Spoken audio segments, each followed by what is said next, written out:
Hi hello friends, welcome to my channel. And guys, this is my first video. ఈరోజు మీకోసం ఒక నిజంగా జరిగిన హారర్ స్టోరీని తీసుకొచ్చాను.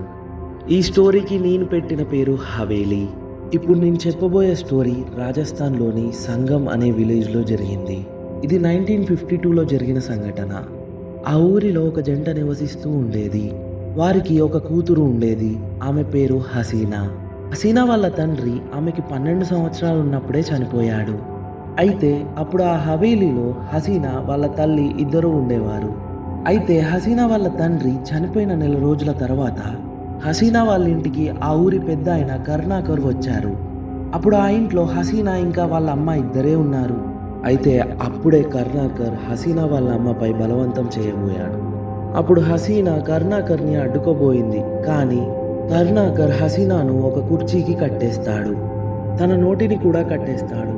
హసీనా కళ్ళ ముందే తన తల్లిపై బలవంతం చేశాడు. హసీనా అదంతా చూస్తూ ఉండిపోయింది. తను ఎంత అరవాలని ప్రయత్నించినా తన వల్ల కాలేదు.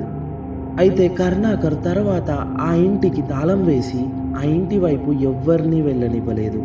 హసీనా వాళ్ళ అమ్మ చనిపోయింది. హసీనా అది చూస్తూ ఆ పక్కనే ఏడుస్తూ ఉండిపోయింది. 4 రోజుల తర్వాత హసీనా వాళ్ళ అమ్మ శవం నుండి దుర్గంధం రావడం మొదలైంది. హసీనా ఆ భయానక సంఘటనని చూస్తూ ఉండిపోయింది. ఇంకో వారం రోజుల తర్వాత హసీనా ఆకలితో దాహంతో చనిపోయింది. హసీనా చనిపోయిన తర్వాత తను ఒక ప్రశ్నగా మారింది, అంటే ఆత్మగా మారింది. ఆత్మగా మారిన వెంటనే హసీనా కరుణాకర్ వాళ్ళ ఇంటికి వెళ్ళింది. అది రాత్రి సమయం. కరుణాకర్ గాఢ నిద్రలో ఉన్నాడు. హసీనా అతని గదిలోకి వెళ్ళి బిగ్గరగా అరవడం మొదలుపెట్టింది. ఆ అరుపులకు కరుణాకర్ నిద్రలేచాడు. హసీనా రూపాన్ని చూసి చాలా భయపడ్డాడు. తన భీకరమైన గొంతు అతని గుండె దడును పెంచింది. అప్పుడు హసీనా అతనికి నరకం చూపించాలి అనుకుంది. ఇక వెంటనే హసీనా అతని కళ్ళలోంచి గుడ్లను పీకేసింది. అతని 2 చేతులు నరికేసింది. తర్వాత కాళ్ళు కూడా నరికింది. హసీనా ఎంత నరకాన్ని అనుభవించిందో అతనికి కూడా అంతే నరకాన్ని చూపించింది. అతని రక్తం ఏరులై పారుతుంది. అది చూసి హసీనా గట్టిగా నవ్వడం మొదలుపెట్టింది.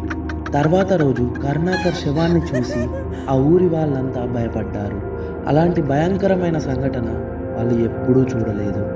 అయితే ఆ హవేలీలో ఇప్పటికీ హసీనా ఏడుపులు వినిపిస్తుందని ఆ చుట్టుపక్కల జనం చెప్తూ ఉంటారు.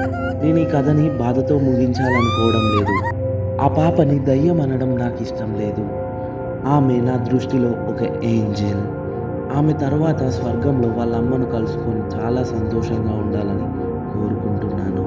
మీ జీవితంలో కానీ ఇటువంటి సంఘటనలు ఏవైనా జరిగితే కామెంట్ చేయండి. నేను దాన్ని స్టోరీగా చెప్తాను. మరొక హారర్ కంటెంట్తో నేను మళ్ళీ వస్తాను. అప్పటిదాకా ఛానల్ని సబ్స్క్రైబ్ చేసుకొని నన్ను కొంచెం సపోర్ట్ చేయండి. Thanks for watching friends.